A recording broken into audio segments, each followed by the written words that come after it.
Ndotja avion të mbetet një nga problematikat më shqetësuese në pyllin e Sodës në Vlorë, një zonë me rëndësi të veçantë mjedisore dhe turistike për qytetin bregdetar. Edhe pse kjo nuk është hera e parë që evidentojnë mbeturina të hedhura në mënyrë të pakontrolluar, situata duket se po merr për masë alarmante pikërisht në prag të sezonit turistik, kur zona frekuentohet më shumë nga pushuesit dhe qytetarët.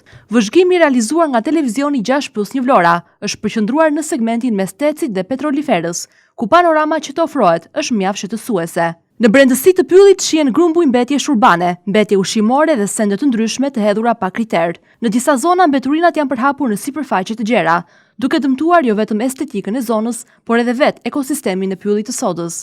Mbeturina të shumta gjenden në zonën midis Petroliferës dhe Tecit në afërsi të Bregdetit, këtu në pyllin e Sodës. Një situatë të jetë problematike mjedisore në një kohë kur jemi në sezonin turistik dhe kur kjo zonë është e frekuentuar nga turistë vendase të huaj.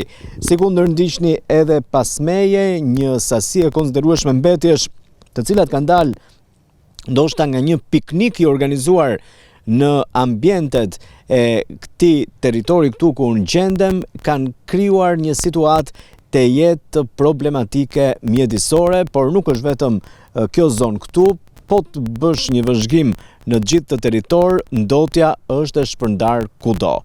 Përveç ndërgjegjësimit të qytetarëve, duhet që edhe institucionet të marrin masa jo vetëm për pastrimin e këtyre mbetjeve, por edhe për evidentimin e personave përgjegjës që krijojnë ndotje, duke marrë edhe masa administrative ndaj tyre. Banorët kërkojnë më shumë kontrolle dhe masa ndëshkuese për të gjithë ata të cilët hedhin mbetje në mënyrë të palishme.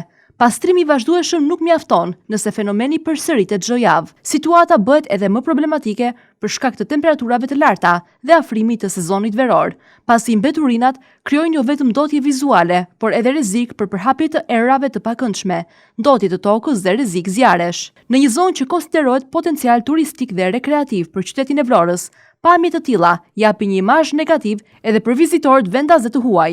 Prej kohësh institucionet vendore kanë organizuar aksione pastrimi dhe sensibilizimi në pyllin e Sodës, duke angazhuar punonjës të ndërmarrjeve publike, organizata dhe vullnetar. Megjithatë, problematika avion të mbetet prezente.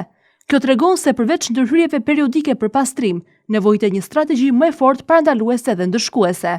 Kërkohet që institucionet përgjegjëse ta shpresojnë masa ndaj ndotësve përmes kontrolleve më të shpeshta, monitorimit të zonës dhe vendosjes së gjobave për ata që evidentohen duke hedhur mbetje. Po ashtu qytetarët kërkojnë edhe shtim të koshave të mbeturinave dhe mirëmbajtje më të vazhdueshme të territorit. Mbrojtja e pyllit të Sodës mbetet një përgjegjësi e përbashkët, jo vetëm institucioneve, por edhe çdo qytetari. Nëse nuk merren masa konkrete dhe nuk rritet ndërgjegjësimi, një nga zonat më të rëndësishme natyrore të Vlorës rrezikon të përballet me pasoja edhe më të rënda mjedisore në të ardhmen.